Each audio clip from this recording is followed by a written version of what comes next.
Welcome to Cardano Over Coffee with your host, Lido Nation, Jenny Burrito, and Cook Thyme.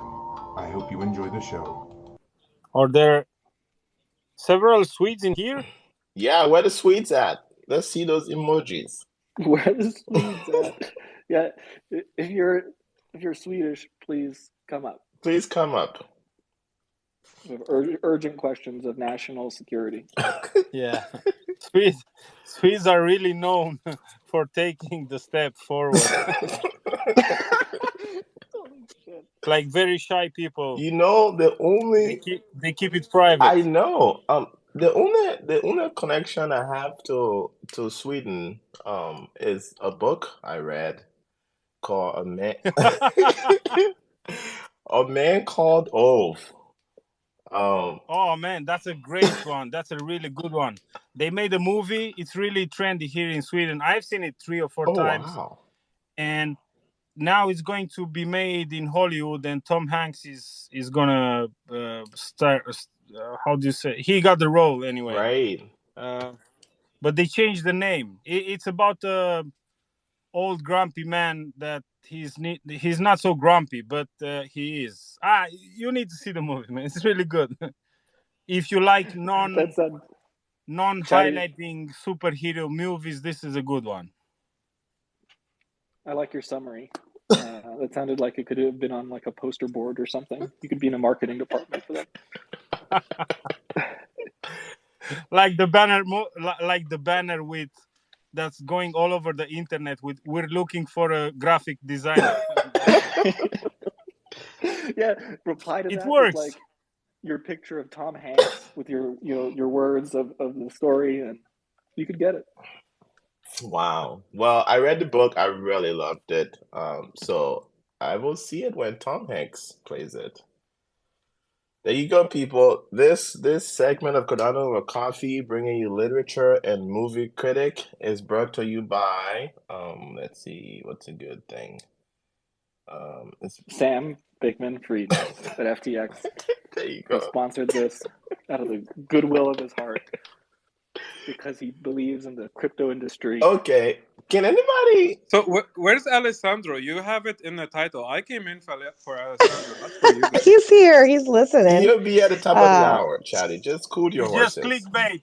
Clickbait. 17 minutes, Chatty. 17 It minutes. is clickbait. Like We're how using rude. Alessandro as a clickbait. Oh my God, no. He'll come up. Normally we start like at 10, but he's here enjoying the banter, which I love. Did you guys watch the Weird Al movie? I think it's hysterical. Is it recent?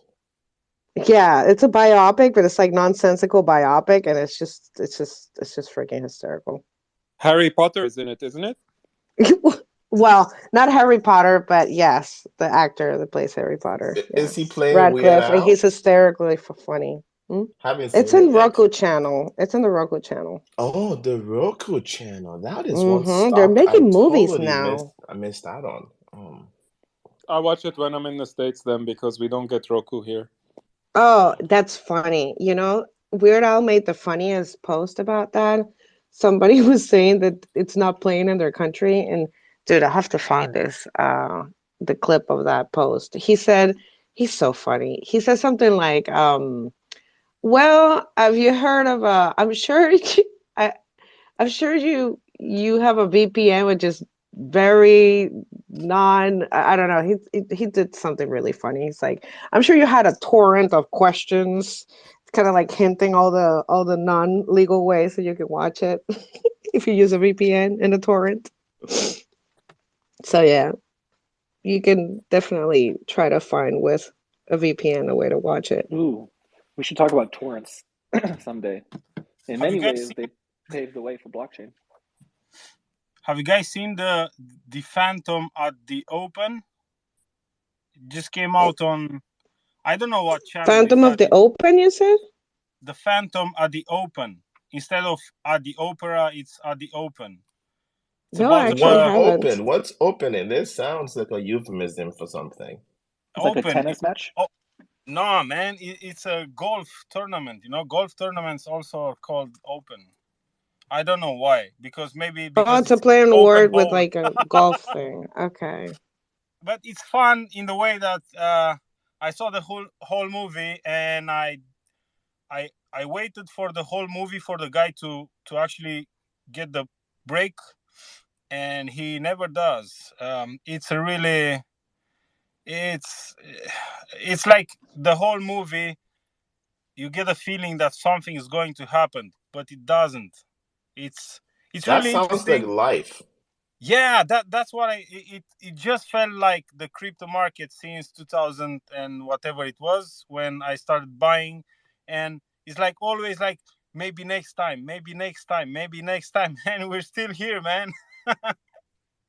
It's like this guy's story, the Phantom at the Open.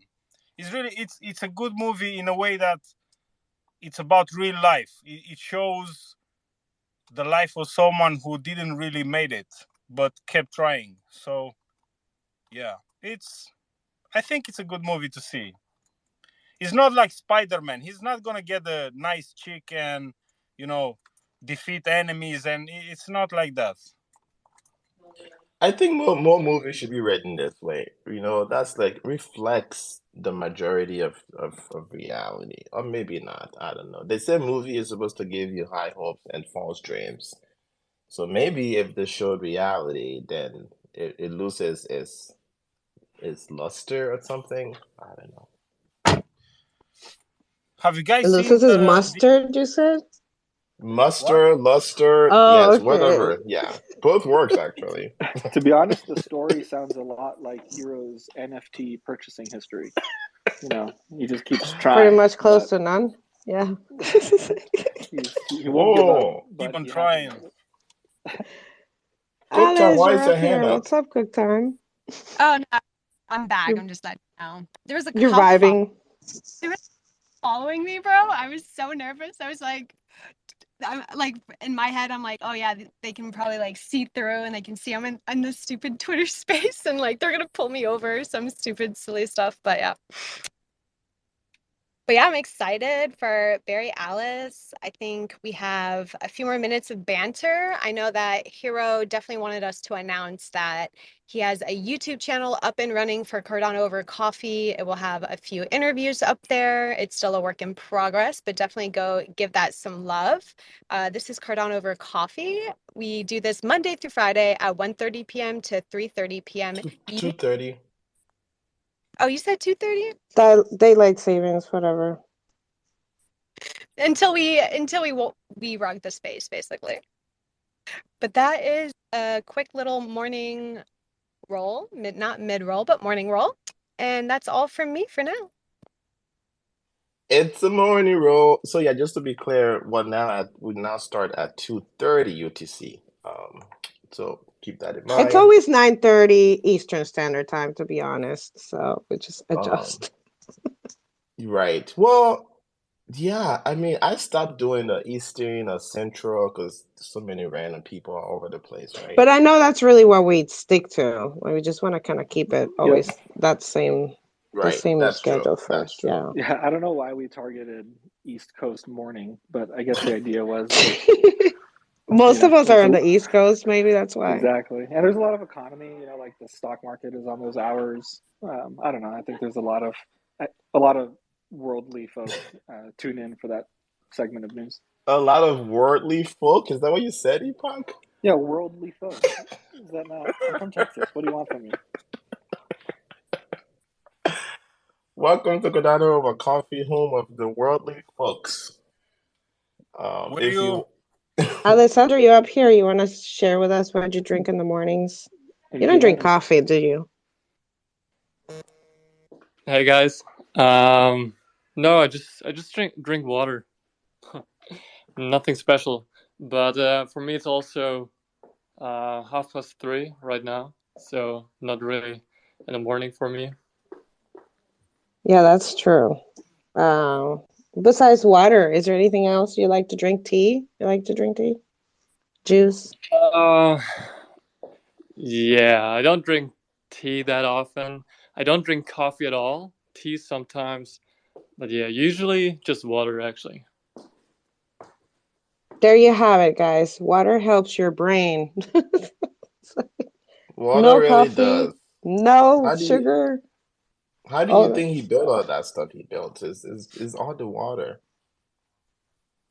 water is the best thing to drink, It's actually. like it's a renewable energy these days. You just move the water around and you get energy. I think Also, he's onto something. the biggest blockbuster of the year that's been in the making for 10 years is called The Way of the Water. Like, is this coincidence? I think not. What's up, Chatty?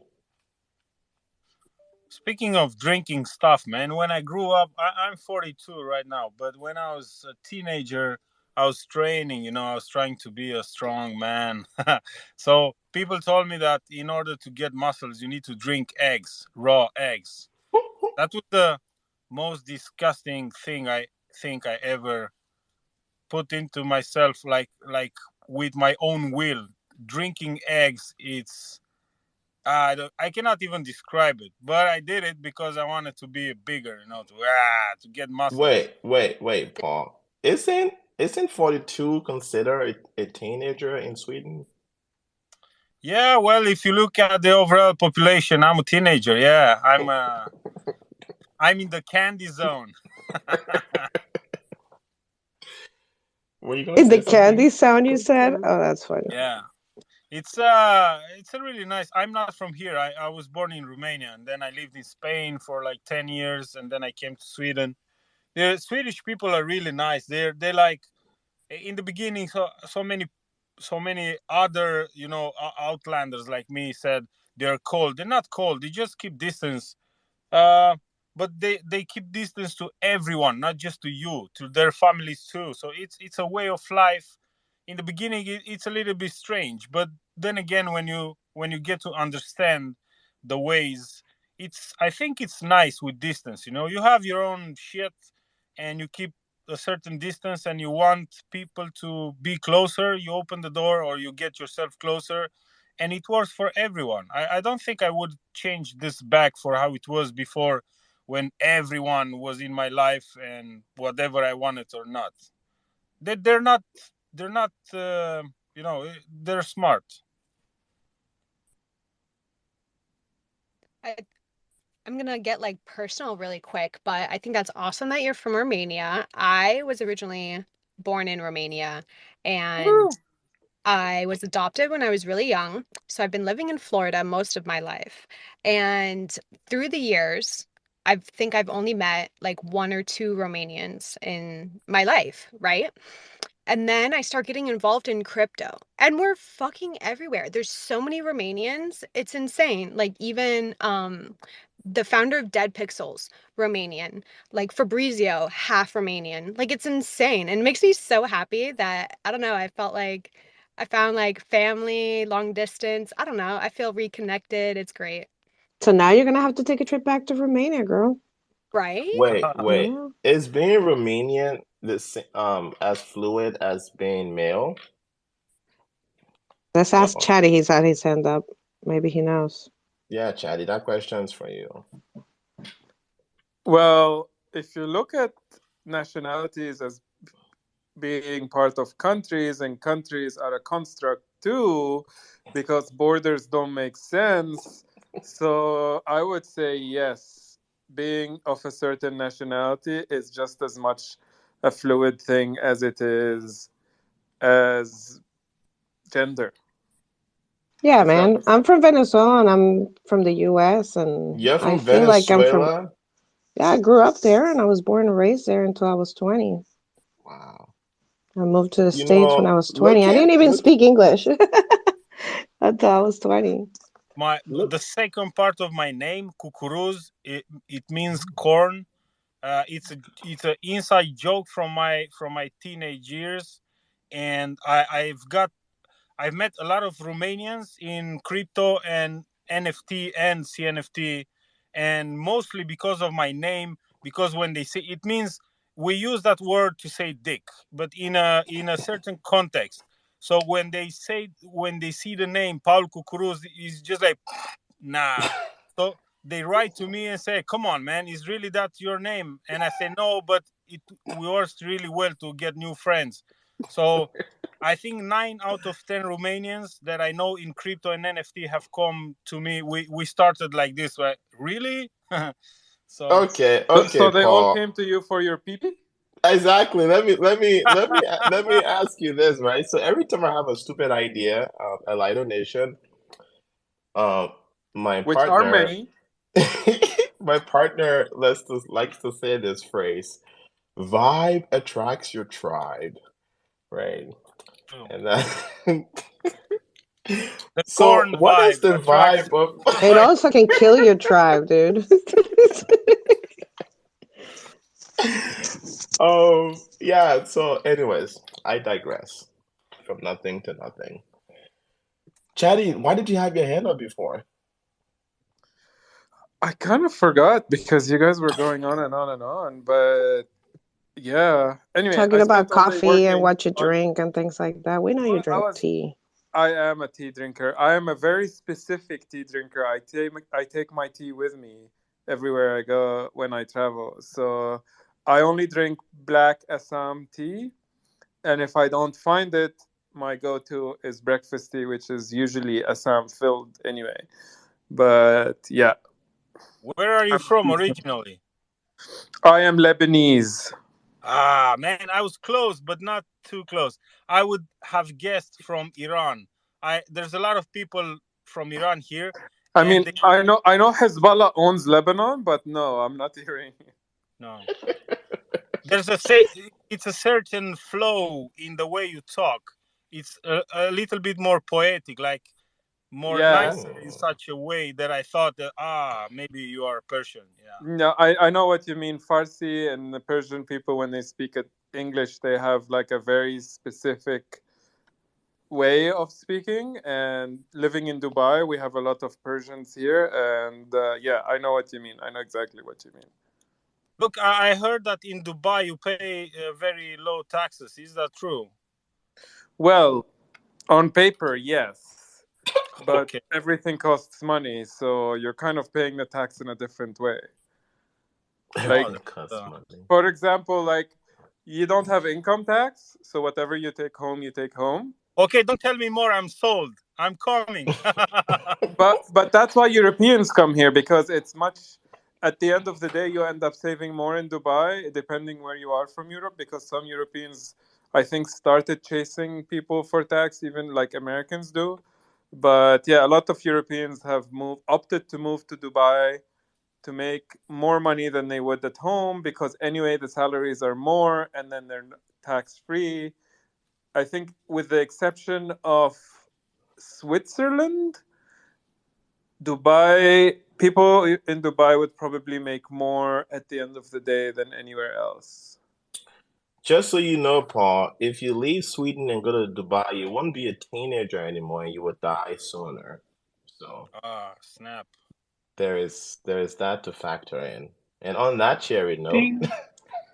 No, I Ding, don't ding, ding, travel ding, ding. because of I went to Spain.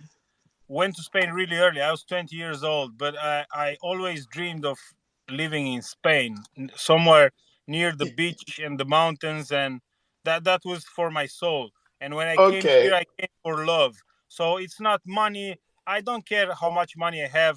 At the end of the month, I don't have any. So for me, it doesn't really matter. I always have a good time because that's what I'm here for. That's what life is about, having fun. So whatever I have in my pockets is for that to use, to have fun.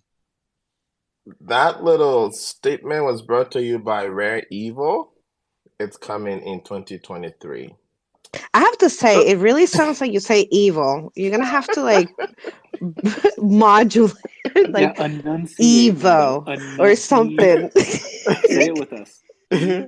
Maybe he did mean evil, Evil. but he's using his accent to cover it up. Okay, moving on. You know what 40 of you are here for is probably to hear from Barry about stuff that you're not going to hear from Barry about. But hopefully, the stuff that we do talk about will be interesting and fun, and try to keep it on topic when we do get into the Q&A part. But without further ado, let's give our guest, Barry Ellis, a warm emoji Round of emojis. Let it rip. Let it flow. Nice. Mr. Alice, my good sir. Welcome. How are you this morning? Hey, what's up? I'm doing fine. Thank you very much for the invite.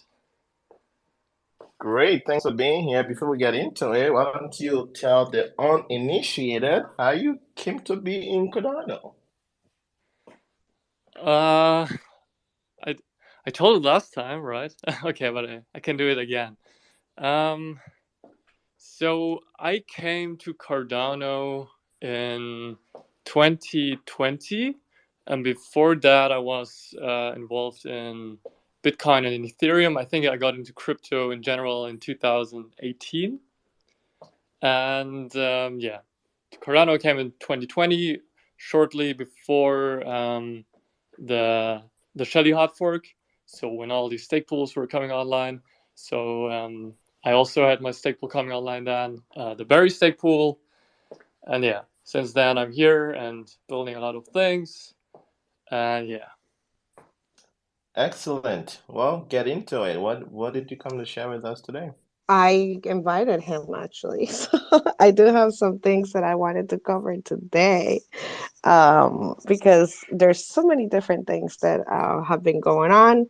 So I wanted to, kind of consolidate some of these things in once. So I appreciate Alice taking your time coming up here, sharing with us. I know sometimes it's hard with the time differences, so this kind of works. Cardano Over Coffee, we do offer a good time for you, which is excellent. I wanted to just kind of like congratulate you, of course, for first of all for the Matrix Berry drop that you did recently, where you pretty much used it as a proof of concept to help us visualize a little bit of your idea behind CIP 67 and CIP 68.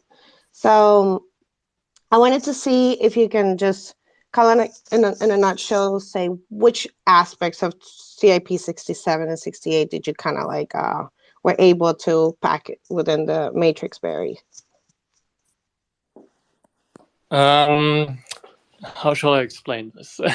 I mean, basically, did you use the asset label? Did you come up with a label for that? Okay.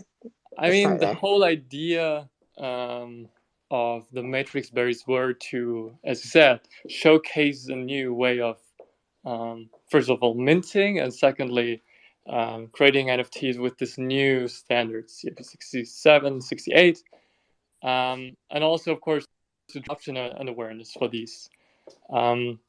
So the idea behind CIP 67 came up when I created, together with Thomas from IOG, CIP 68, the metadata standard, because I realized, well, we have CIP 25, we have probably one or two other proposed standards for metadata.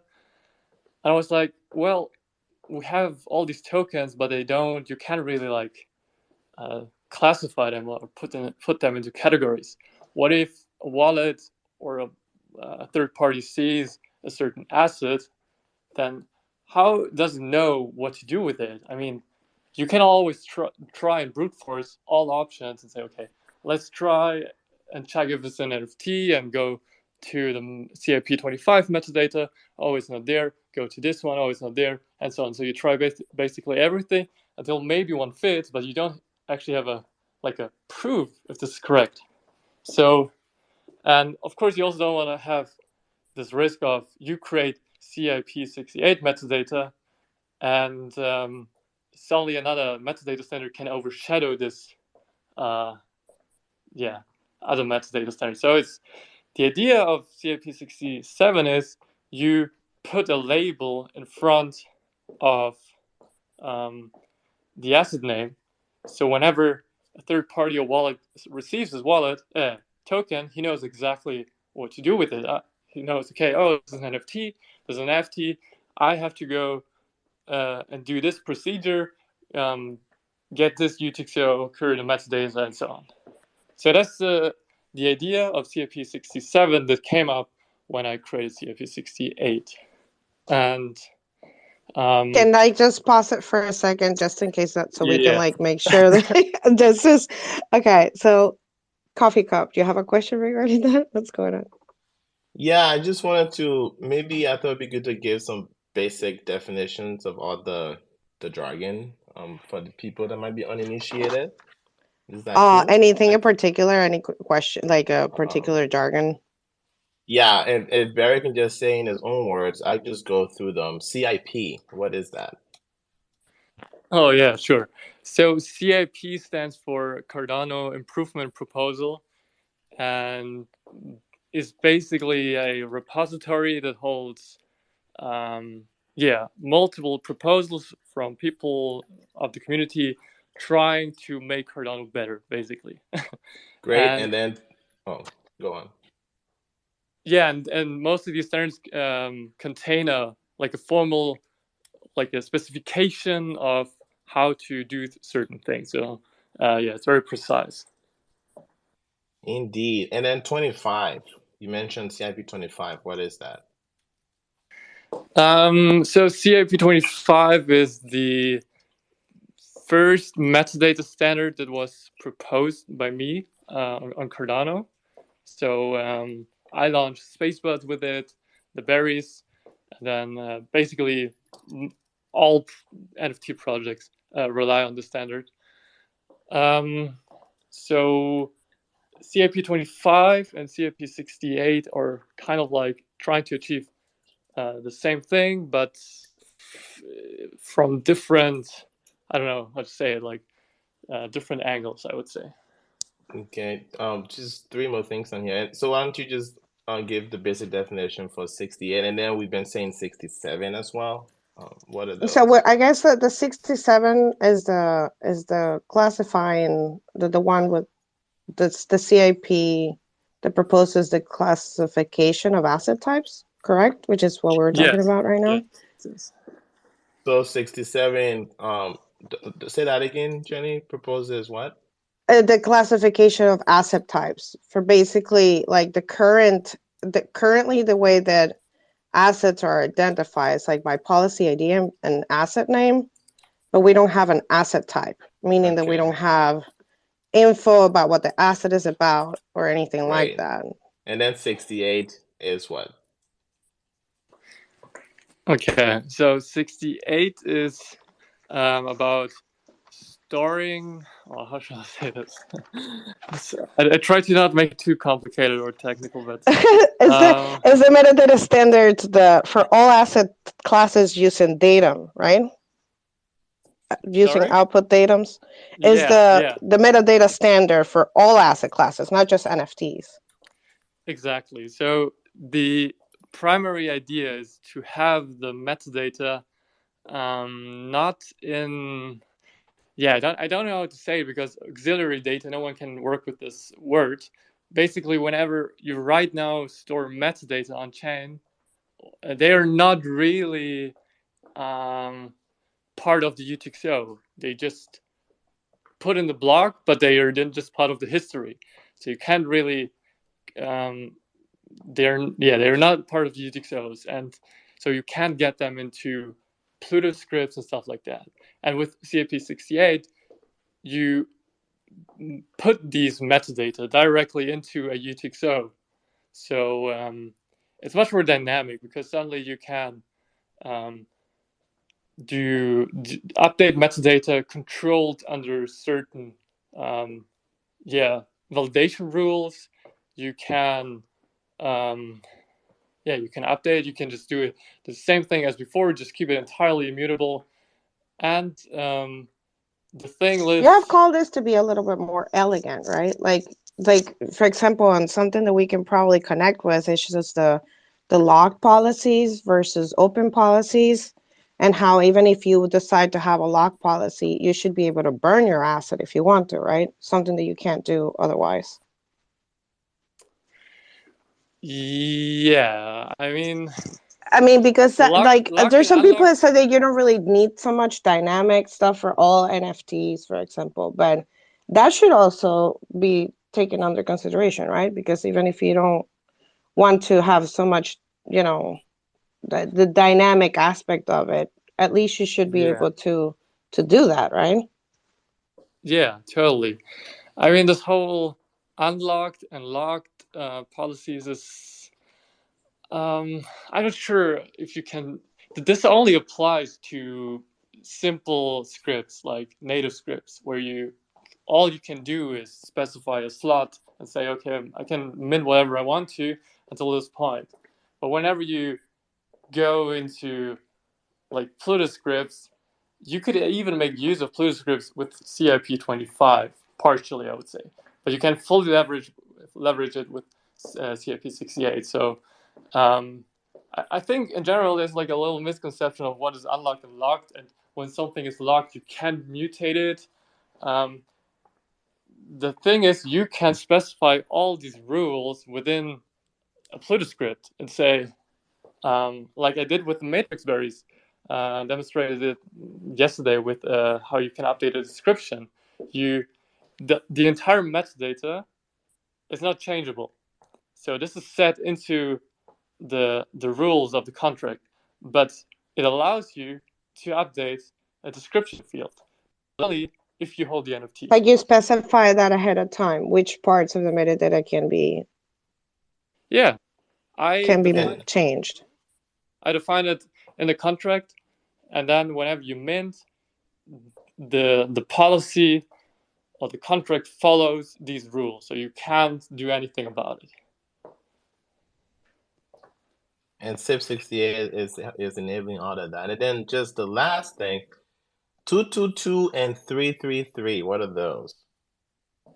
Yeah, so these are like SAP standards, or like more precise standards. So 222 is a label from the CIP67, and the label indicates, okay, so these tokens are NFTs. You find the metadata for this token inside of UTXOX, whatever. So you know what to do with this asset. And 222 is for NFTs, 333 is for fungible tokens.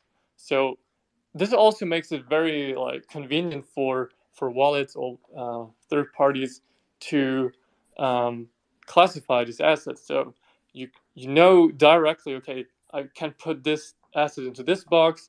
So for instance, in Namia, I'm doing this like this.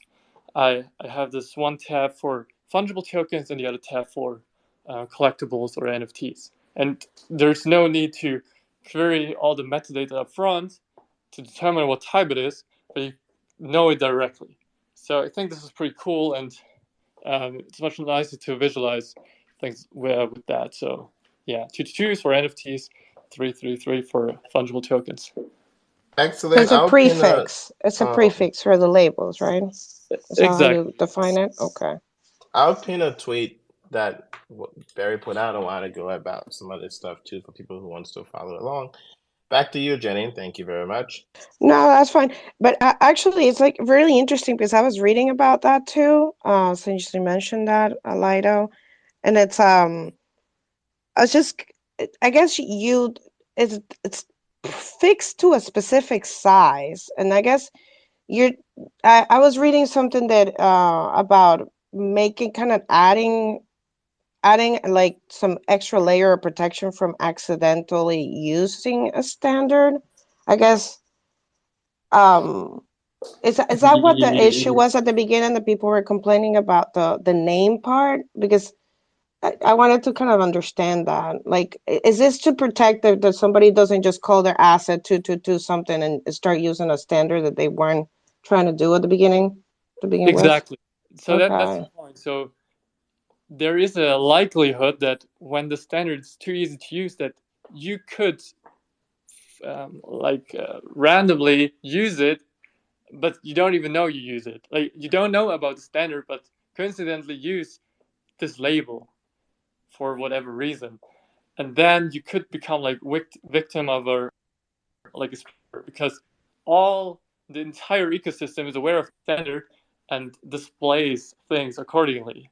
But if you don't know about it and accidentally use it, well, yeah, then someone can spoof things and messy stuff.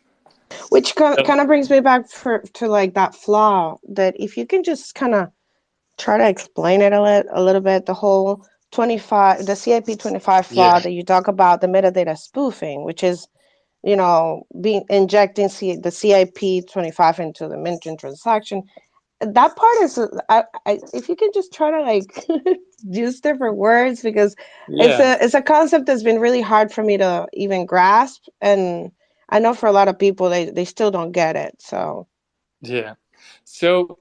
right now it hasn't been really an issue because everyone is minting, of course,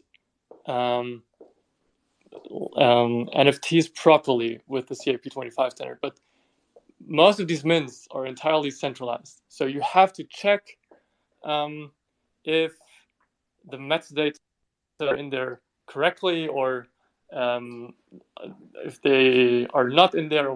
So you check it via centralized server or whatever. But the problem is that these metadata are simply attached to the transaction. So we assume that when we mint a token and attach metadata to it, then it's fine. Yeah, it works, but now imagine someone like a DEX or whatever. They mint and burn liquidity tokens all the time, and they don't care about these metadata. But now someone could, because the contract is decentralized, and you can mint liquidity tokens on your own, and then you can mint and inject CIP25 metadata into it, and suddenly all liquidity tokens are displayed in the wallet with the metadata that were attached to it. So this is what the issue is. The issue is not for on the side of the people who know about the standard, but on the side of the people who have no idea about it or don't even care. So this is what the problem is with CIP25, because it's too easy to use or to inject, basically. I hope this makes sense. Otherwise, I could bring up another example, maybe. Okay, well, that helps. It's more words to it. So if anybody has any questions with that, definitely bring it up, because I know that's a little bit of the part that's been, harder to. Why is it that we're having an issue with it now? And I kind of get it, but it's just really hard to, Let me maybe try to explain differently. So the issue is also that if no one adopts the standard, it doesn't matter at all. But because the standard is used everywhere, is like enforced, and when you can just attach these metadata to whatever token, then you see it in third parties and wallets or whatever. So you can make use of that. Of course, you can't like hack the token or take it away from someone or whatever. It's more like an issue off the chain, not on the chain. Like spoofing or changing metadata to whatever you want to display whatever you wanted to display. Is that what you're trying to say? Or for instance, when you take these liquidity tokens and inject your metadata, you can make a marketing campaign or whatever. Because it's like, remember when, I don't remember if it was Backy or who was like spoofing like SPACE BUDZ and CNFT.io. Is that's a different thing. Oh, okay. Because I'm just trying to like understand like the actual danger. But yeah, I see what you mean. But we'll just have to, keep on trying to visualize it. But so far, I understand like the benefits that it brings. So definitely in that department, I'm good. So native scripts versus Pluto script. Yes. What do you have to say about that? So native scripts are, of course, very easy to use. That's why it's like the majority or like everyone is using it. But yeah, it's very simple. Most people use it to just lock their assets with a certain slot, and that's basically it. But Plutus allows you to embed any logic you want to into your contract. So, as I said before, this whole idea of something is locked versus unlocked doesn't exist anymore in Plutus, because you can extend it much further and be much more creative with whatever logic you want to embed. For instance, in case of the matrix berries, so the mint was open, or like what means open? It was 1 week, but every NFT that was minted was instantly immutable, and nothing could have been changed afterwards anymore, because these are Plutus-based NFTs, and I embedded the logic into it and said, okay, when you mint this token, there can only ever be one, and if it doesn't exist yet, then you can mint it. But if it exists, then you can't mint it again. So you can do all of this crazy stuff, and you can do different checks into Plutus scripts as well. You can say, do these metadata belong to this token or not? And the Plutus script can do everything for you. So you don't have to do the whole checks in a server or off-chain, but you can derive the entire security directly from the Plutus script, which is pretty cool, because you just have to write the contract once, just have to be sure that it works, of course, but then the chain handles the rest for you. So I think this is pretty cool what you can do with it. Absolutely. And then that brings me to the complexity of building these types of contracts. And what do you see the future in terms of, making this more accessible so people can really start playing with this stuff? Is LUCID something that can help with that? Or libraries how can we make this accessible to more developers and be able to come up with really crazy cool stuff? Yeah, for sure. I mean, LUCID 100% is the right tool for it. That's the reason why I created it, because it was too hard for me, and I was like, I need to simplify all of this.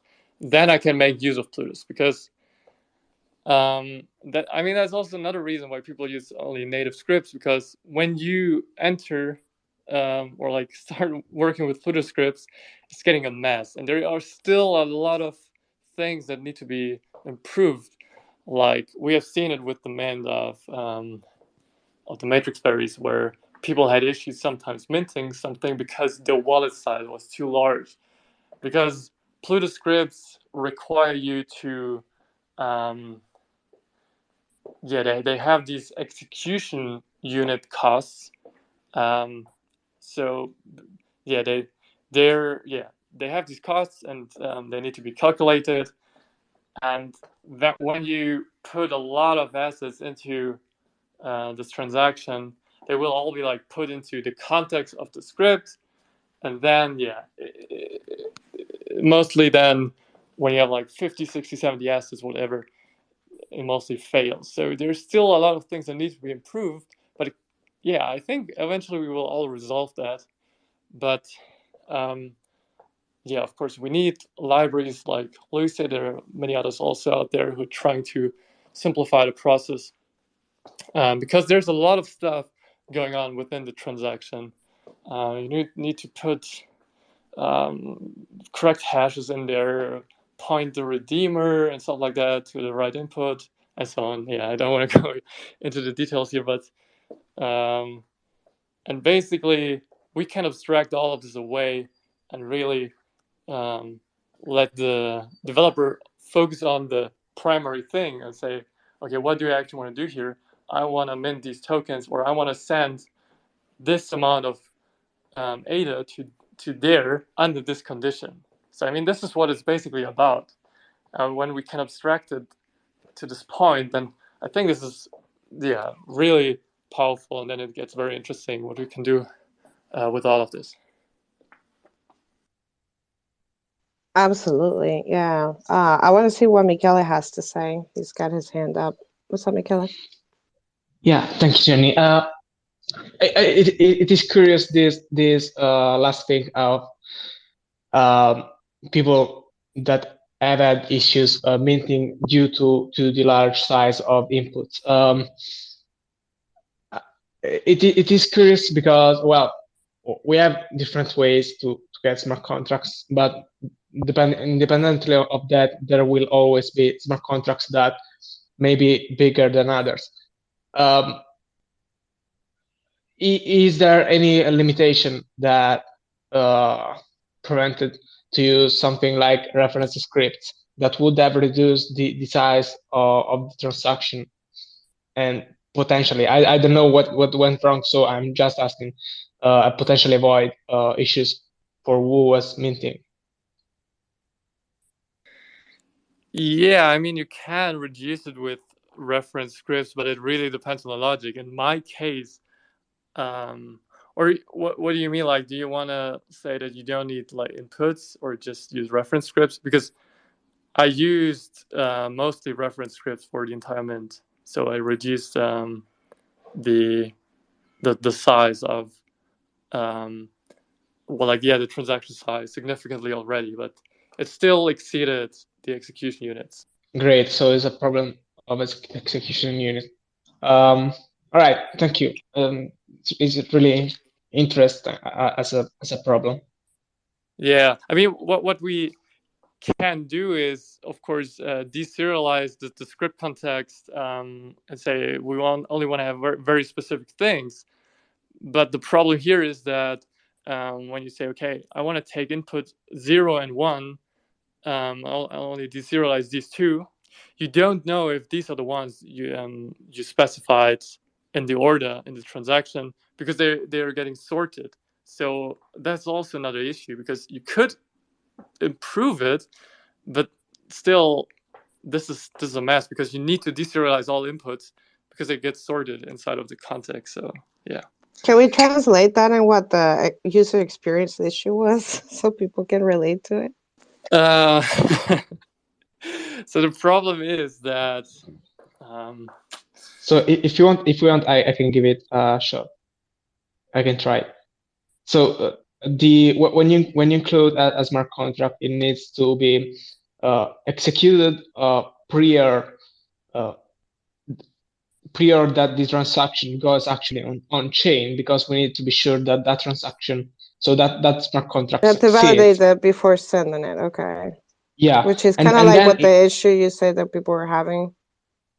Yeah, and it then also runs on chain, of course, because we need Does to that be sure. translate on people getting the berries, like the matrix circling and not doing anything? Or did you actually get out a problem of an error? I'm sorry. No, when the script doesn't succeed, the transaction, of course, this is implemented in the wallet, is not sent, because otherwise you would lose your collateral input. So correct. So nothing happened, basically. That's for people, and nothing happened when they try to send a transaction. Okay. Okay, that's what I wanted to like, so people can say, like, because different people might have had different experiences. So I just wanted to see, like, if anybody that was listening had that same experience. That's what you were referring to, you know.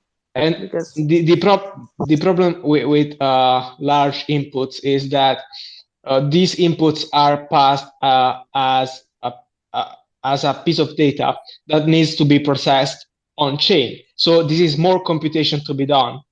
And there is a limit on the number of computation that you can do.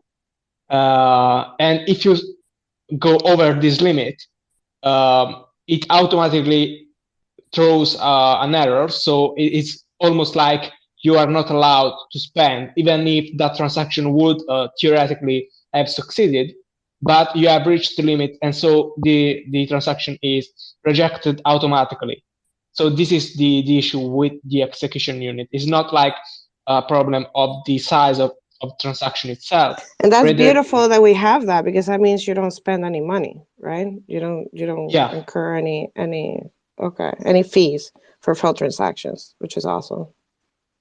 Yeah, so I understand better now the problem, and it's definitely something to think about in general in dApp creation.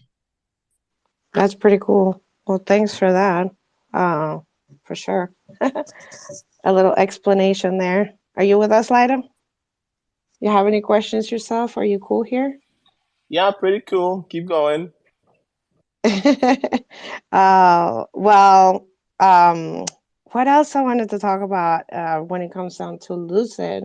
I mean, I know it's Well, like, while yeah, you're go forming for your it. thoughts on that, Barry, what is the current developer ergonomics and like ease of implementing this new way of metadata, the SIP 68, 67 compatible metadata? What does a up and coming dev like have to know or like do? Well, I mean, that's what are we trying to figure out, how we can make that very easy, maybe put that into a template. I think how it's done on Ethereum is pretty cool because, I mean, I'm coming from there and you have all these template contracts. You can just take them and maybe change one, the decimal places and the name, and then you can just apply it. And I think if we can get there, then it's pretty cool. But we probably need to drop the entire Haskell stack. So that's what we're working towards. So we have Lucid now for writing the transactions, and then we get Icon for various other languages that are independent from Haskell. And I don't think that Haskell is that bad, but the problem is just compiling the stuff. It's a mess. So this is where we lose a lot of people already, and we just need to make it similar to just easy, where you just have your contract and just compile it down in just 2 seconds, and then can just implement it. So I think we can get there and get better examples out for CIP 68 also, and templates and stuff like this. But I mean, I made Matrix Berries open source, so this is one place where you can go already. And the cool thing was that yesterday when I said if someone wants to build an interface for all MatrixBerry holders to update the description, someone took my source code and put it into his website, and it just worked. So this was already a great success because he didn't have to care about the logic of my contract. There were endpoints or like functions exposed, and he just took them, and it just worked. So I think we're getting there slowly. That's super cool, especially the template and idea. So doubling down on something outside of Haskell, I know we had Platonic Systems on yesterday, and they have put a lot of energy into something like Pluto and Plutarch, and then on stage here we have Michele with Pluto's TS. Do you have an opinion on some of what that looks like, the outside of Haskell bit? Is this Lucid? Is it Pluto's TS? Is this stuff like Pluto? What does that look like outside of Haskell? Yeah, I mean, Pluto's TS could work probably pretty well with Lucid because both is TypeScript. Then we have Helios, we have Icon. So these are the things I'm aware of. And they could all work with different off-chain tools. Like, I mean, Lucid is not for writing the contract itself. It's more the transaction for the transaction creation. But I looked at Plutarch and Pluto and stuff like this, but this is still I'm not convinced, to be honest. It's still too hard, I have to say. It's very low level. Of course, you can write very efficient contracts and very secure ones, but it's almost harder than writing the contract in with the IOG version, which is Pluto's TX. So, and Really? That's interesting. Yeah. Well, what is your take on this, right? So, something else that came up yesterday is that the barrier of entry is a feature, not a bug. That it sort of lends itself to self-selection, that only people who are dedicated to writing safe, strong contracts are the ones writing it, and that's a good thing, and it keeps the whole ecosystem safer. Sorry, what is the question? Oh, that the barrier of entry as far as what you have to learn to write the smart contracts, it being higher is a feature, not a bug, and it makes for a safer Cardano. So it's an opinion. Like, you want to know what he thinks about that? Is that Yes, what it is? yes, yeah. Oh, okay. What's your thought on that? Thanks, Jenny. Yeah, I mean, it is harder, or am I going in the right direction, or I feel guess like he's want to know if it's a feature, if it's a good thing that it's harder, or is it a flaw? Is it what are your thoughts on that? a flaw. What I mean, I don't know what flaw you mean, or like. No, I mean like the barrier of entry, I guess. Just trying to like translate the question. What Well, entry? well, Lido's questions, if yeah. it was too easy, right? Or if it was easier or much easier than it is now, then we would get crappier smart contracts. That's the other end of Here that. comes like David came to a rescue. Um, or to be completely random too. What's up, David? Hey guys. Do you have anything to say about this? Good morning. First of all, good morning. Thank you guys for having me. Good morning. No, I've just been seeing him like commenting with like emojis, and then he came up. So I'm like, I think he's trying to come to help us here. That's funny. No, it's good morning. Probably afternoon for you, Alice. It's always good to hear your voice, and thank you for all you're doing with Matrix Berries. I've been following the SIPs very closely, 67, 68. I don't think many people even have a clue what that truly opens up for our ecosystem as far as DAOs, NFTs, specifically ones with utility, even for fungible tokens and their integration into protocols. But I think, yeah, this whole idea of, and I'm interested to see what Barry thinks about this as well, is it being a feature and not a bug. I think this is the main thing for Cardano. We need to balance, yes, security and the beauty of the functional programming language with adoption, right? And so I personally wouldn't say it's a feature. I'd say, because I feel like that's excusing us from pushing for higher levels of abstraction so that people can actually do things. So by feature, yes, it's using Haskell by design for security and immutability. Yes, that is true. However, I think them saying it's a feature and not a bug is more of us kind of copping out. And instead of us looking to, solutions like people are trying to do Helios, doing smart contracts and TypeScript, I do think that we need to press for more accessible languages, because I personally don't believe that Plutus TX is the end all be all as far as writing smart contracts. If that's the case, I think that, we are severely limiting, those who want to come and build serious protocols on the Cardano blockchain. And we can sit here and say this all we want to, but it's really speakers like Alice here. How do you pronounce your name? Michelle? Michelle? Can you help me with the pronunciation there?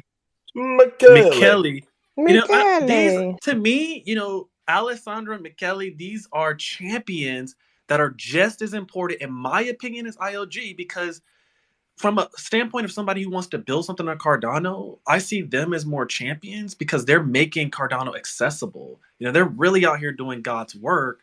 I've actually looked at Michele's entire repo of translating, just Plutus typings into TypeScript typings. And even that is like, I didn't realize like how much work that was just to get like basic Plutus TX typings into TypeScript.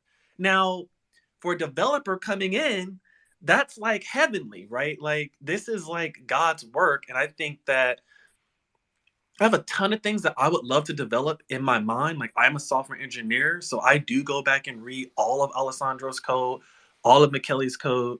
And the problem is that I don't have the time that Alessandro has, or, you know, the passion to do these things. I'm just waiting for a TypeScript library like Lucid that I can use to write a smart contract. All of my smart contracts doesn't need the quote unquote features that's in Plutus TX. I just simply need to write a smart contract that does something like staking of an NFT. And I should be able to do that in a programming language that's familiar and accessible while still maintaining security. So for me personally, I wanted to thank Alessandro, Michele, and those who are doing these things to make Cardano accessible, because I believe 5-10 years from now, most people aren't going to be writing smart contracts in Plutus TX. I think they're going to be writing them in different languages that basically compile down to Plutus core that then, you know, the blockchain will use to validate. And I think then we will truly see adoption of Cardano at a much broader and bigger level. So I say all of that to say the whole feature thing I think is just more of the Cardano purist and academics, you know, fighting to, I don't want to say gatekeep, but they're fighting for Plutus TX, which is great. But I think there's another camp like Alessandro, Michele, and others that think, you know, we still need to make this accessible while respecting the beauty of Plutus. Great. Oh, go ahead, Alex. Yeah, so first of all, thank you, David, for your kind words. And I think I got the question also from before. So no, it's not a flaw. It's like it's designed to be like this. But I think Charles said it like this, that we do it in the opposite way from Ethereum. They started from being very expressive, but they can't go back and make it less expressive to what is actually needed for a contract language. And Cardano starts from being very, very less or a little expressive to but can then be more expressive over time because we can add it in if we want to, like we did now with the Vosel hot fork. We enabled these reference scripts, reference inputs, and stuff like this. So and we can do it as every time when we say, hey, we have this problem, we can fix that and put it into Cardano. And I mean, the core idea of Cardano was also not to only have Plutus or just be entirely only UTXO based, but the idea was that we have this base layer and then get all these execution layers on top. So we could absorb everything into Cardano if we want to. When people say, hey, okay, I'm good with compromising a little bit of the security, but I need some other like features or whatever. So I think this is all happening, but it takes time because building these bridges and building all this stuff, it just is a massive effort. Can you double down on that security bit? Does smart contracts written in other languages that's not Haskell and Plutus TX, does that inherently changes its security of how secure that contract is, or is that just an urban myth? You mean on Cardano in different languages, or you mean like Ethereum versus Cardano? On Cardano in different languages. So like Helios or Icon or Plutus TS. It doesn't really change the security. It's just that, of course, the language is very young, and there can be bugs in there that the contract compiles to something not correct or what it should be intended to be. So that's the risk you face initially, but I think these languages will mature over time. But then it's you have the same concept like with Plutus TX or whatever, or like with the Haskell library, because this is all dependent on the UTXO or EUTXO model. You always have to follow the same idea or rules, and it doesn't really you don't change this core idea in another language. You still have to write in a functional way. You can't have mutable variables and stuff like this. So yeah, that it doesn't really reduce security. To triple down on that, doesn't really. I think the phrase I know. was doesn't really. The one thing is it might compile to something you weren't intending or something along those lines. Is that something the developer will know before they deploy that contract, or are there certain classes of stuff that wouldn't show up until it's on chain? You mean like I'm not sure if I got the question. I'm sorry. David, what's up? No, I just want to expound on what Alice was saying, is that security, I guess there's two kind of vectors for security. One is what Alice was saying. You still have to use UTXOs. If I'm using Helios, I still have to use the same constructs. You also have to remember that all of these languages, Helios, whatever you're using, Plutus TX is going to have to compile down to Plutus core at the end of the day, right? So you still have the security at that layer. Now, what Alice is saying is, and what I agree with is, it's like translated between different languages, right? Like, you're going between slang and then proper English, right? So yes, there is an attack vector kind of introduced when we're translating, right, from a higher level language that's easier to use down. So that can have, and what you're asking for is, will a developer know that ahead of time? I think that's why it's important that Alice and Michele, they're in the spirit of doing things open source. These types of translation errors or potential errors will be found and seen by the community. Now, if you're building a proprietary language, right, or proprietary, what they're called DSL, domain specific language, then yeah, you're going to have more of a risk, and you're probably going to need more of an audit. So I don't think security is really truly compromised. I think, once again, this is the academic Plutus lovers saying that, hey, oh, this is going to be less secure, blah, blah, blah, blah, blah. But I think as we continue to open source things and have people looking at things, for example, I went and looked at Michele's, all of his typings, and there's notes in there around, hey, this needs to be changed, or hey, this is not quite accurate, or hey, here's an issue with going from JavaScript and serializing down to here. So these are known, issues that can be attacked and solved collectively as a community. So the answer is yes and no, but primarily I think keeping things open source and the community really watching things really helps to alleviate any attack vectors coming from that translation piece, if that makes sense. That makes sense, and I've got some definitions again, but before, let's go to PG. What's up, PG? Hi, PG. Nice seeing you. Hey, good morning, folks. So, yeah, I got interested about the compiler talk. So, regarding security, there is nothing like a 0 and 1 in security. When we talk about security, it is about the attack surface. So, what are your attack surfaces?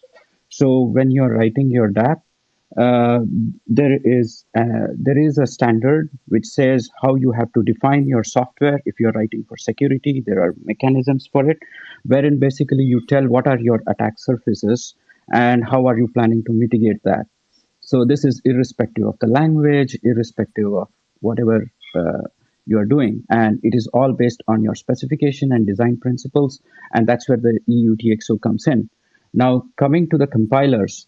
So one of the things that we do, especially in the cryptographic world, is that we have something called as verifiable compilers. So I can verify that the compiler itself is verified, and it is proven to be true, that whatever it takes, we do that in a language called as Jasmine.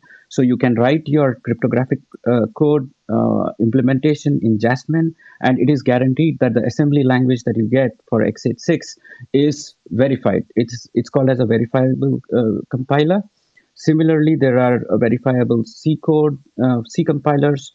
So there are mechanisms around it. So there are ways in which you can make, say, something like a PluTS into a verifiable component that you can guarantee that whatever Plutus is taking as an input and dumping out the Plutus score, that is verified. So there are ways around it. Do we want to get there? Probably once we have those basic features in. So as David was saying, it's kind of yes and no in the sense that do you think this is an attack surface for your dApp, and how are you planning to mitigate that? That's how you go about solving these problems. But as a dApp developer, you would not be able to know ahead that, okay, this piece is not going to generate the right code. As a developer, you will always expect that it is going to generate the right code. And how to make that compiler verified. There are software engineering principles around it wherein we can take that and make that as a verified compiler. Excellent. Sweet, like Thanks Lido for will saying say. that. Just couple quick definitions. What's ICANN? And that's AIKEN, yes? Oh yes, talk to us about Yeah. ICANN. And we know you love it, and we want to hear about it. So ICANN is like a whole smart contract tool chain. So they created this Plutus core engine in Rust. They create their own language. So they basically take everything away from the Haskell stack and re-implement it in Rust. In Rust, you can port into WebAssembly, which you can then execute in JavaScript. So that's really cool what they do. So yeah, ICANN is a whole like tool chain. They build a language, Plutus core, and stuff like that. And I think they just recently, or they are pretty much ready with the language. So I'm gonna play around with that one very soon. Yeah, I think that's very exciting. How much Rust would a person have to know to approach ICANN? I don't know if you've played with it at all yet. How accessible it is for someone who doesn't know Rust?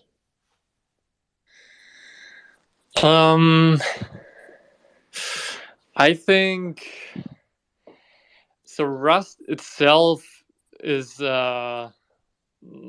still a little bit complicated. Well, not super complicated. I think it's definitely easier than Haskell, a lot easier. What is super cool about Rust is that it's so easy to compile the code. It's similar to JavaScript. You just clone the repository and do something like cargo install, and that's it. If you had that with Haskell, it would be really cool. But it doesn't work like that, unfortunately, with Haskell. Nope. But with the Rust, it's super easy to do stuff in that sense, like compiling, cross-compiling to other environments and WebAssembly and whatever. And so this is really cool. And I see Lucas is here, so he's the creator of ICANN. Yo, Hi, Welcome, Lucas. what's up? GM. How's it going? Yeah, good morning. It's actually, it's still morning for me in Miami. But yeah, Martin, the CTO of JPEG, he hit me up on Discord. He's like, yo, they're talking about your project on Cardano Over Coffee. Get over here now. And I was like, oh, okay, cool, fine. So here we are. What's up?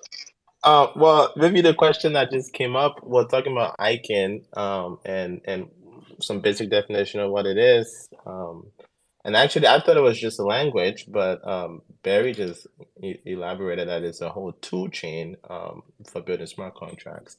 And then I was asking, how accessible is ICANN? Do you need to know Rust? Or for someone who doesn't know Rust, how approachable is ICANN? You do not need to know any Rust. It's not an embedded DSL. It doesn't work the way Plutus does, right? Where they're kind of just like hijacking Haskell's like compilation toolchain to kind of get syntax for free and stuff like that. So you don't need to know any Rust or anything like that. It's its own language, and that's pretty much it, right? And then the idea is that like, I think Alessandro explained it well from what like I just heard him saying, right? Like you have this like one tool like in the command line, and you can generate a new project with it. You just run like ICANN build, and you have your actual like script that you can use in your transactions and stuff like that. So the main idea is really just to make everything as easy as possible and out of the box, right? Like you don't need to set up Cabal and all this complicated stuff that doesn't work half the time, right? And then besides the language, right, there's a working Plutus VM that we already did, and then I think Alessandro's using that in Lucid, and then just in general, we want a bunch of like kind of convenient tools for working with smart contracts. Right. Can you paint just quickly, and then we'll go to the hand backtrack. Can you just paint from zero to hero journey for someone who wants to use ICANN from writing the first line to getting it on chain? What would that look like? What's the story there? Well, at the moment, not too much of a story.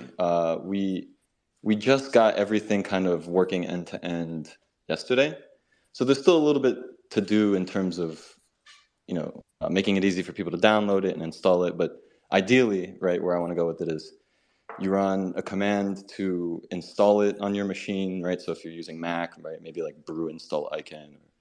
Maybe we have something like ICANN up, which is kind of like Rust up, and then it just kind of helps you manage different versions of the compiler, right? And then you would type in ICANN new and the name of your project, and then it would generate kind of like a basic starter project for you. And then from there, you would fill out whatever logic your contract needs, right? So you would open VS Code, there would be a VS plugin. We plan, there's the formatter already, there's going to be a language server kind of integration, so you get all the fancy VS Code features, and then once you're done kind of writing your contract, you would just type in ICANN build, and then you could do everything as you normally would do, right? And to kind of support that, right, the idea is we're probably going to need a lot of documentation, a lot of example projects. And I think that's really what's going to be more important, right, is having kind of materials that people can reference as they kind of first start using ICANN. Are you guys gonna go for Font 10? Say that again? Are you guys gonna apply for Catalyst and Font 10? Maybe.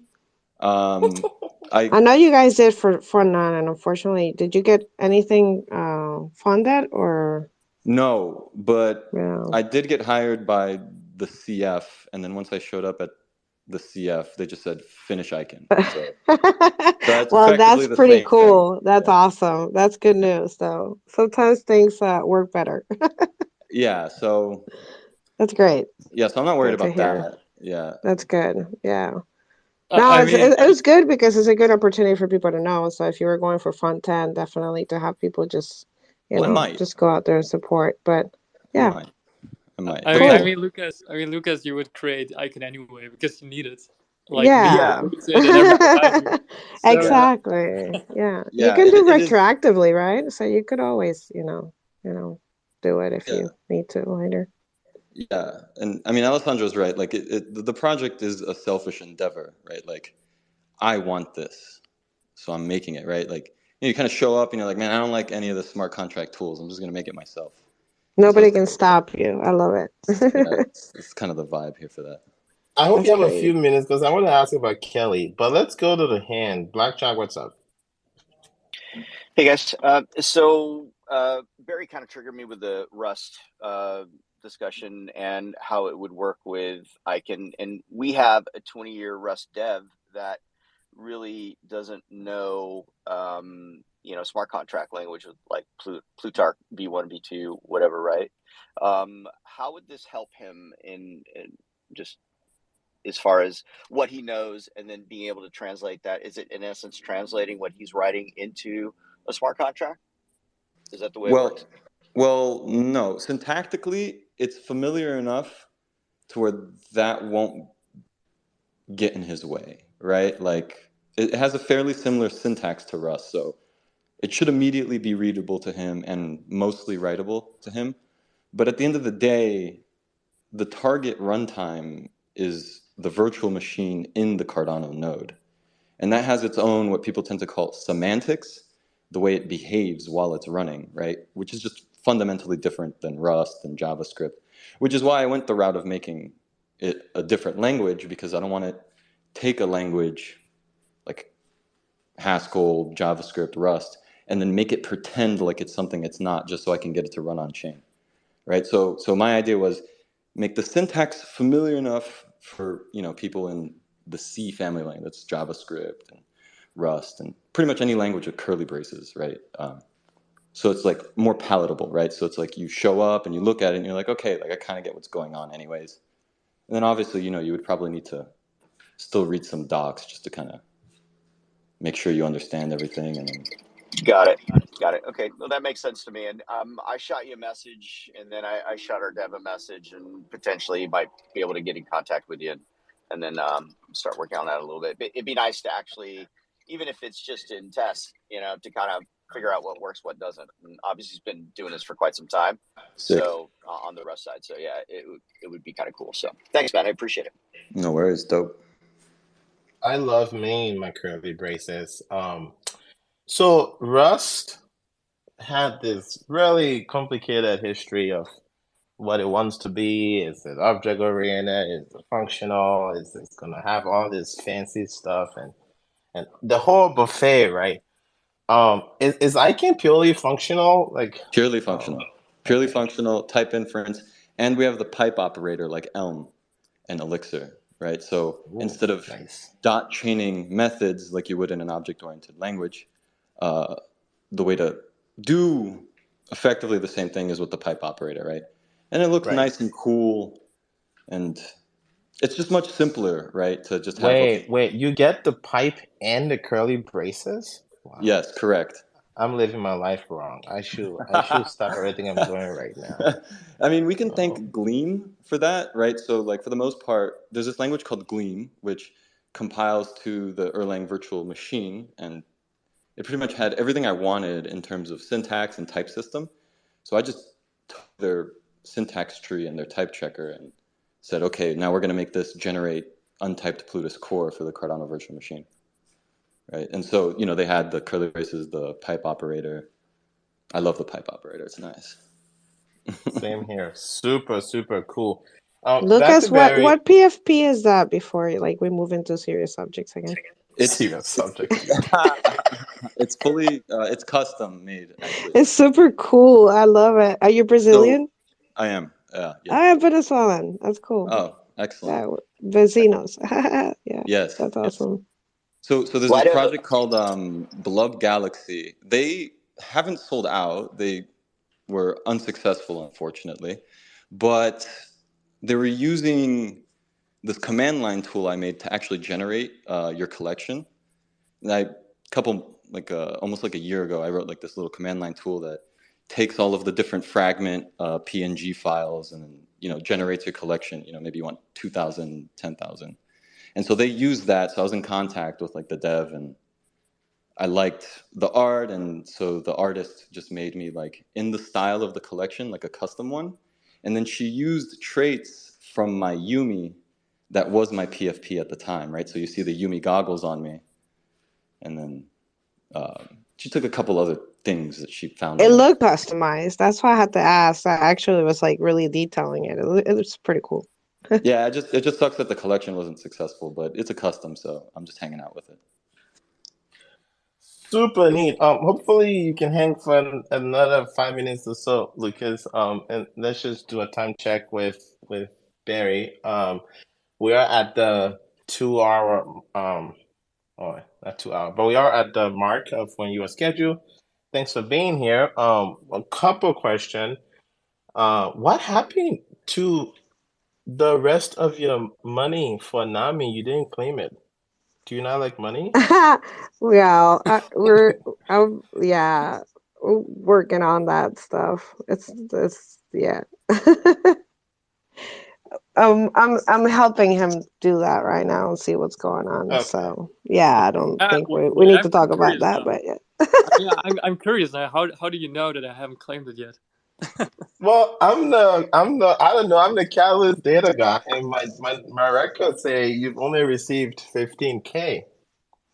Is that out of the 40 you were awarded? Yeah, I think I was too lazy yet to the fund. Well, this was like the first round. They were changing things, and it was really. I have to say, it was right when Nami was exploding, and it was kind of really crazy. Just a lot, And and Catalyst too, like asking for things, and it was kind of chaotic. And Yeah, Barry, I, just I so you mean, know, Lido was also concerned about your dairy intake, and he was wondering if you'd want to go to almond milk with your coffee in the morning as well. What So are you he knows talking all. about? Barry Things doesn't have drink coffee.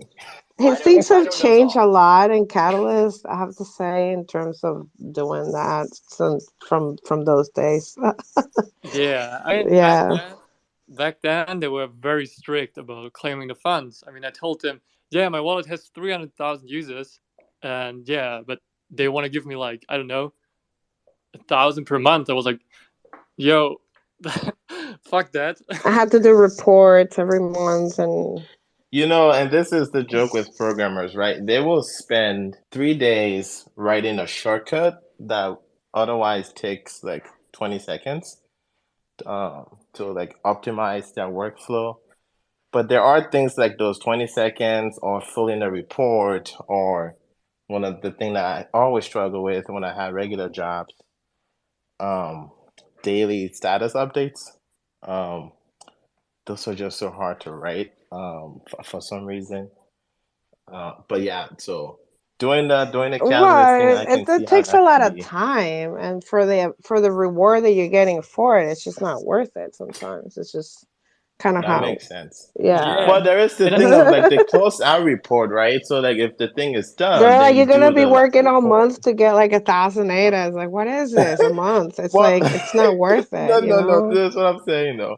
Even if you skip the whole 7 months in between, and then I will at least expect that you will do the one close out report and say, this is all the things I said I was gonna But do. this is It's what it all is. done People now. don't realize that like Nami is like an open source tool, right? It's like, but the amount of use that has been the value is so much more than that, and just to even manage the help that requires it, and it's an open source tool. It's not like, it's crazy. I don't think Well, that this is a good it was segue. Oh, taken into TCT. account. You know what I mean? Like I when you mean, apply for. if you go on GitHub, sort and search for Cardano, then sort by stars, it's probably the sixth repository or something like this. So it has over 300 stars on GitHub. Even if no one is using Nami right now, I think it's still brought a lot of value to it. And just the fact that it is open source, it's so easy to audit it, and that I actually put in the work. So that's why I was so like confused about just being able to claim the small amount per month. And so I basically was like, okay, Having to work so hard every month still to try to get this yeah, 1,000 a month. It's just kind yeah, of like, it's just, yeah. And the work you're still putting in, like updating the wallet, keeping it up and doing this and doing that. It's like, it becomes unsustainable, which is part of like the lessons that you got to learn about what Catalyst is and how to do this in a sustainable way, because, it just, it's part of the experience, right? Having to go through it. Let's Well, go. Before we go before TCT, sorry. on the How are you doing on time, Barry? Do you have time to take questions from the two hands? I don't have a well, yeah, I do have a question, but it's on particularly this problem that you're facing, and I'm just wondering, like, how many hours do you think you would have to devote to doing all that work, keeping up with all the channels and communication with Catalyst? Like, how many hours or work out of all this development that you've already done do you think has to go into uh, what you're just talking about there to get these funds?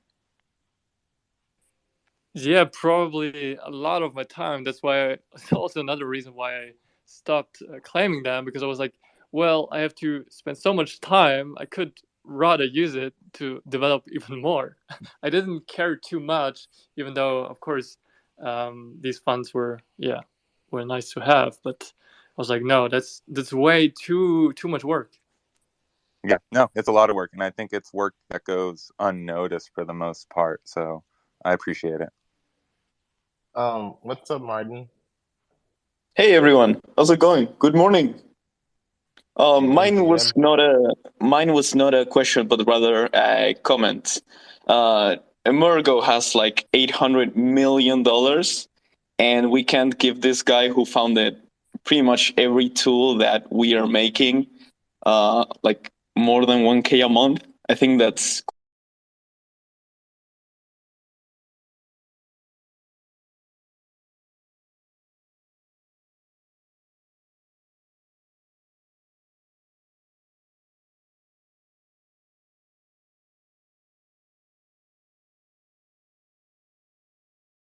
what Emergo has to show for is Yoroi, and not a lot in the last few years. So I think we have to really say something about it in social media and be really conscious about it.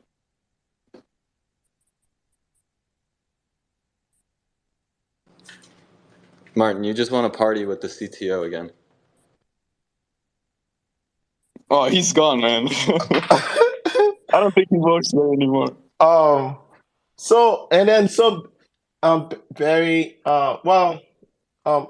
what's your schedule? I guess Cardano Over Coffee cup. I'm gonna step down. I'm losing you. I'm Rogan. Can people hear me? Oh, this is just Jenny. I can hear you. Okay.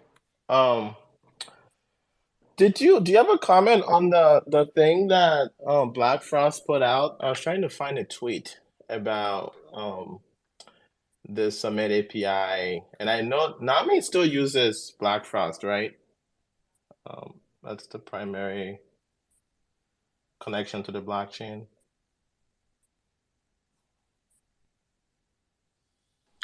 Black Frost? What do you mean? So Nami uses Black Frost like to get. Does it still use Black Frost to get protocol parameters and then submit transactions? Yeah. Okay. Yeah, I'm trying to find a tweet. They tweeted out something about trying to decentralize that Summit API that Black Frost handles for a majority of the transaction right now. And I'm wondering if there are any other tools that come in the ecosystem that might help with some of that. I know with the Berry stuff and like getting some chain data, you can do that now just in ICANN in the browser.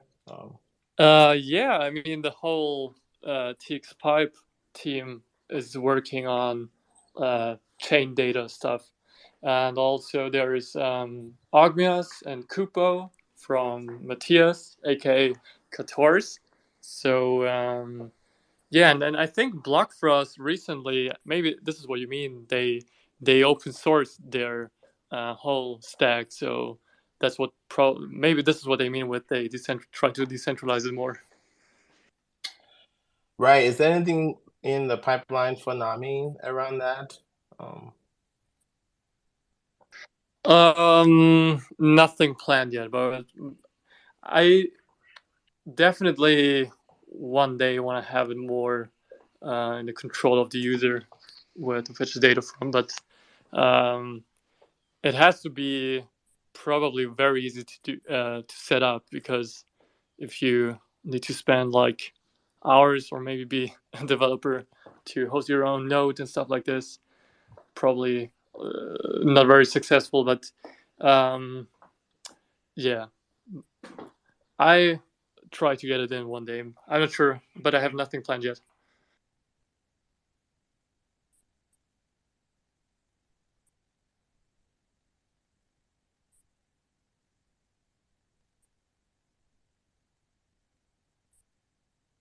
I think Jenny is trying to get up here as well. And we did do a mid roll earlier, but we did like a morning roll, and we still have the Lido minute as well. So I don't know if Lido, you want to jump into that after some remarks? Say that again. I missed part of that Cook Thyme. Jump into what? The Lido minute. Did we lose Barry? It got silent, just jumped in, so there wasn't too much silence. But we did lose Barry, and we lost Jenny as well. I think hopefully Jenny's coming back up. We can wrap up with the guests, and then we can do the Lido minute. Since we're sort of getting towards the end here, and we're almost at the end for Barry's slots. Lucas, you had your hand up. Did you get your word in? No, it's fine. Alessandro pretty much said it all. I was going to mention some of kind of like transaction submitting stuff that TX Pipe is going to be working on, but he pretty much said stuff I was going to say. So Great. Well, what's next in the Berry ecosystem of stuff? You know, you got LUCID, you got the SIP 68, and trying to get adoption for that, and NAMI, and SPACE BUDZ. I'm forgetting what else you're working on. What's coming up for Berry? I mean, most of the stuff I've been working on right now, Lucid, etc., it's all going towards SPACE BUDZ mainly. I mean, the main thing or the primary focus is the migration, and I launched the Matrix Berries to kind of like make people aware of the standard and try to get third parties and wallets to integrate the standard, so that whenever I make the migration, it's a smooth experience. Then I'm probably gonna work on a new marketplace. I need to build one for SPACE BUDZ. Not a marketplace for everyone. So no worries, Martin. Oh, Thank God. Don't Thank worry, God. don't worry. Oh my God, that was funny. I'm sorry, guys. This was Thank God, man. crazy. I got booted. Like, it was so weird. What's up, Just Martin? wanted to say something to Alessandro. Thank God that he's not building another marketplace. And if you are making a contract to migrate the SPACE BUDZ, so migrate from CAP 25 to the new CAP 68, we can help you out. We can pour some resources into it, because we are very interested in making some kind of CIP to enforce royalties on chain, and basically burn or have some kind of system that punishes whoever doesn't pay royalties, or have some kind of way to for it to not happen what happened on other chains, right? And the whole ecosystem being decimated by zero royalty marketplaces. So if we can be the chain that has this natively and is and basically enforces that on a blockchain level for redundance, then we can thrive as an NFT ecosystem. So we can work together on that type of contract. Yeah, sure. I mean, we're both in this one Discord group. We can definitely chat more about it. It's a difficult problem for sure. I don't think we will ever get it on the ledger level, and probably it's also not a good idea to have it directly in the ledger rules. Maybe it should be part of another layer or whatever. But on marketplace levels it can be enforced, but then it's more like a social, or like it depends on the community and stuff like that. So yeah. With the new CIP that's programmable, you can basically burn the metadata that's locked on the, I don't know how you call that output, the one that has the datum. So you could basically destroy that if someone has proof that you didn't pay royalties or something like that. Yeah, Output but datums. Can you like real quick before you keep going so people can follow? What are output datums? It's like putting data in an output. Which Open is a can of worms. with Basil, we had the ability to inline datum. This was one of the news of Basil, and prior Basil, we only had hashes, which are not the actual datum, only the hash of the datum, and you have to provide also the datum. in Plutus V1. With Plutus V2, you have the datum right there, so you do not have the hashes, and that is the actual data that you need. All right, thanks. Okay, wait. So Give me a little example. So, whenever you spend an UTXO, the chain checks if you signed the transaction in order, or like you have the witness for this UTXO. But with Plutus, you can have arbitrary logic, and then, for instance, you say, okay, this UTXO cannot only be spent by a certain address or by a certain key, but it can be spent by, for instance, you lock some data like a password in an output, and then you say, okay, when you provide the exact same password, then you can also spend the UTXO. So this datum field gives you the flexibility to or like the necessary thing for Plutus contracts to work. There's like some extra data that allows you So to. that's what Martin's trying to leverage on to enforce this contract, this royalties. No, I mean, yeah. Well, kind of. I mean, Let me explain. If you have an image link and that image link represents your NFT, if you destroy that, then it's burned. That's as easy as I can put it. And the criteria to destroy that or burn that would be if the user didn't pay royalties, which is, hard to do.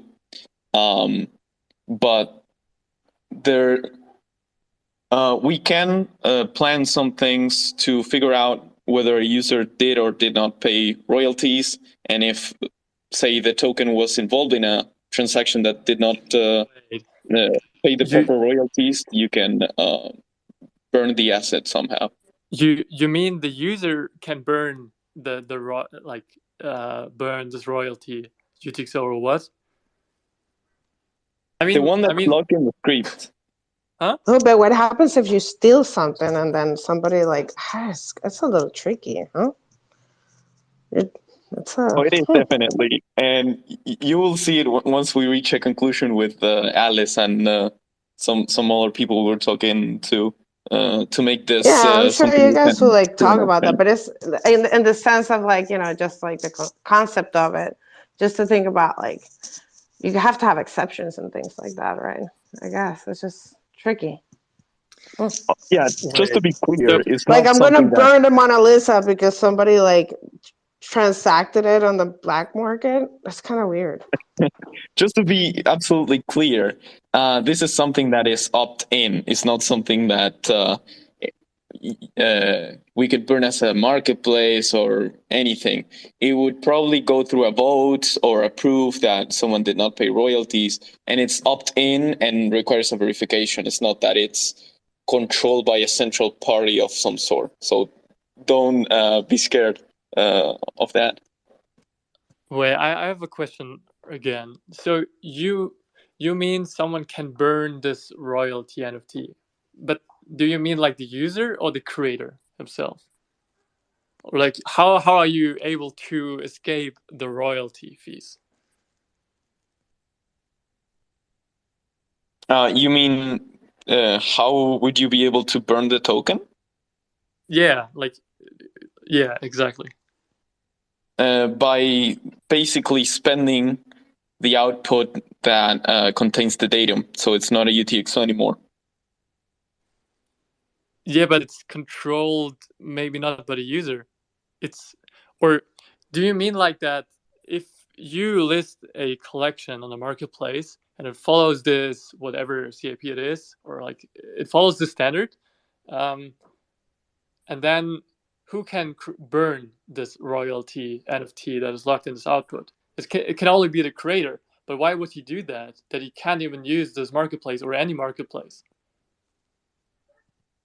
I think we're confusing the royalty NFT here. Yeah. So it's CIP 68 that is two tokens, the one that moves and the one that's locked, right? Yes. So you would burn the one that's locked. And how you would burn it, it's still to be decided. It could be a voting system that if enough people vote, that token is burned. So whatever is on the datum does not exist anymore. It could be submitting some kind of proof that royalties were not paid, something around those lines. I'm not sure if I follow, but you can burn the royalty NFT which is locked by, let's say you're the creator of a collection, and you lock the royalty NFT in your pub key output. Okay, so no one can burn it, but you have to provide this input as reference into the Plutus contract.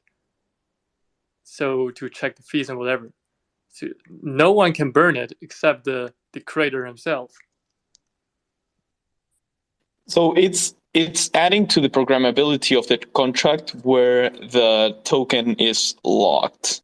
But we can go back and forth on this very long. I have to hop off in 3 minutes because I have an interview. But we can definitely keep discussing about this on a chat. Yeah, no, that's everyone really can join. interesting. Definitely should talk about it, because it's just fun to just think about the idea, even if it's not feasible or not. That's something else. But yeah, that's cool. Oh yeah, well, make a Cardano Over Coffee in the afternoon, and I'll join. But I have to hop off in 2 minutes. Sounds good. Thanks for stopping by and driving through, Martin. Hopefully, it would be great to. Yeah, I don't know. Cardano coffee in the afternoon, right? Because there's actually a bunch of stuff that you guys are working Cafecito, on. and it's a That would be good cafecito in to. the afternoon. That would be good to chat Alice, I about. wanted to ask you something real quick. I know that we're here at the end of it, but I was having issues with my connection. I remember you posted something, and I never kind of follow up on that. And you've proposed having an SIP, like a SPACE BUDZ improvement proposal kind of program, where we could try to come up with standards and agree on data fields and things like that. Did you get feedback on that? And what exactly is this? I just remember seeing a post about it and not really. It sounded exciting, but I just wanted to see if you can elaborate on what the idea was behind this. Yeah, I mean, this was just a completely random idea, but so I want to allow SPACE BUDZ holders to have next to the metadata a random field that can be updated to whatever the holder wants to. Put anything in there. But to make this really useful, you need to standardize this field. For instance, when I want to display certain things on the website, then we have to say, okay, this needs to be exactly specified like this, because then I can just put that into the code of the website, and then you see it there. Or on other SPACE BUDZ community websites or whatever. So, and the holder can put in whatever he wants to, but when we put in this constraint of having the standard, then we can basically display it in a more meaningful way.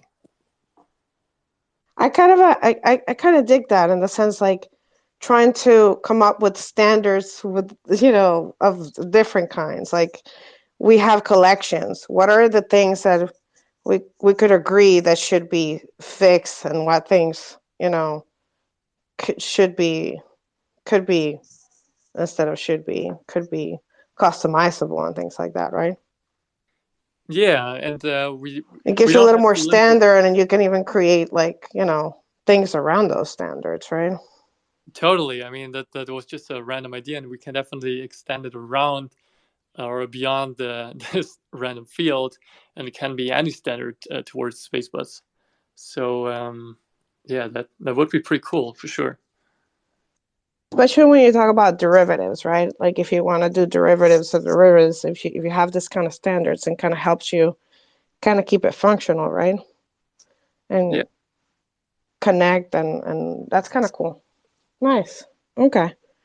Well, thanks for coming, man. I really appreciate it. I know that it's hard to schedule this stuff sometimes, and trying to find you in between projects when you actually have the time to do this thing. So I really appreciate it every time you jump in here and share with us. And it's awesome. And thanks for all you do. Thank you very much for having me on. It was a lot of fun, and I hope it didn't get too technical. Probably it did, but yeah, it was a lot of fun. No, I think this was good, and hope this recording, hopefully it gets a lot of listens and re-listens. So do share it out, because I think a lot of important gems was in there for the whole space for up and coming developers, and just feel like there's something for everybody. NFT projects. So it's a good one. It's a good one to go back and listen. Maybe you didn't have chance to take notes. I took a lot of Ooh, and can I notes. just ask you something? If for anyone out there thinking about whether they should be contributing to open source or not, do you have any words of wisdom for in terms of developing open source, a call to action, and supporting open source development? I think open source is very powerful because, I mean, you've just seen it recently when, for instance, with ICANN, I just saw it. I was like, wow, that's pretty cool. And just looked at the code. I was like, hey, I need this. I put it in. We worked together, and now we fixed a lot of problems. I helped them. They helped me, and this could be like extended, or like this could happen way more, and then we can accelerate the growth of the ecosystem. And the other thing is also just, I mean, the whole point of this crypto space is being self-sovereign, like and be able to verify the things, because at the end, when something happens, no one can help you. Everything is immutable, so you want to have a way to check what you're getting into, and the whole point is not to trust necessarily someone. So I think open source is just essential and very important to cryptocurrencies in general. Thank you, Alice. Cook Thyme, 100. Yeah, that's our show basically. That was a doozy. I'm glad we got the banter in before. Because once the ball was rolling, we couldn't stop. It was great. Cook Thyme. Any last words? Is there any catalyst today, actually? Do we have to jump into catalyst or no catalyst still? No town hall? Catalyst is still on the pause. None today. The date for the next town hall hasn't been announced. Okay, cool. What's up, Cook Thyme? But voting rewards was scheduled yesterday. So at the epoch boundary, those should show up in your wallet. If you voted. Just saying. If you voted. And good news, you don't have to do a report. It will just show up in your wallet. So there you go, Alice. That one's for you. Go ahead, Cook Thyme. Yes, absolutely. It was such a great show. Thank you so much again, Alessandro, for coming, and Jenny for just being so active and being able to communicate to everyone just kind of what's going on, because it does get very technical, and this is a recorded space. So if you missed the beginning or anything in between, you can always go back, all that good stuff. Cardano Over Coffee is scheduled Monday through Friday. I have the times a little bit wrong. I need to update that on the banner and in the bio, but I believe it is 2:30 p.m. or no, 1:30 p.m. UTC to 2:30 p.m. 2:30 to 4:30. Awesome, but it's the time change, guys. It's throwing us all off. 9:30 EST is still true. So we can just go with that, maybe. Exactly. But yeah, we have a YouTube channel now. Definitely give that some love. We have a good old link tree with tons of resources for you to check out as well and stay connected. I know we haven't been talking about the coffee that we offer, but we have Cardano Over Coffee branded coffee that you are able to buy 100% with ADA, which is amazing, revolutionary, kind of only something that has recently been implemented in the ecosystem, being able to buy IRL products with Cardano ADA. It's an awesome time to be in the ecosystem, guys. But other than that, Lido, I'll let you close it out. That's all the notes from me. Jenny, anything from you? Oh, yeah, no, definitely give some love to that YouTube. I guess a follow will, help out, spread the word. We're here to help spread education, connect the ecosystem, keep it well-rounded, so the more the better. It just, takes a village. And thank you for coming. And thank you, Alice, as always, for all you do. David, for all your awesome input. Everybody that came in today. Just see you guys tomorrow. See you tomorrow. It's been fun hanging with the Wednesday crew. Lido Nation, Jenny Brito, always chilling, Cook Thyme. We'll see how many replays we get on this recording, how much love we get on the YouTube. If you guys like this, I think it would be a good idea to invite the TX Pipe crew to do a similar session and talk about what they're building and the pushing the envelope on accessibility and stuff. So if you want to see that, do the retweet, not do the retweet, replay this, retweet the space, have people play it, give it some love. That way we know you enjoy the content and we get more of the same going. Thanks for being here. See you tomorrow, same time, same place. Bring your banter before the guest starts, because once we get going, we may not stop. Here comes the sweet, sweet rug.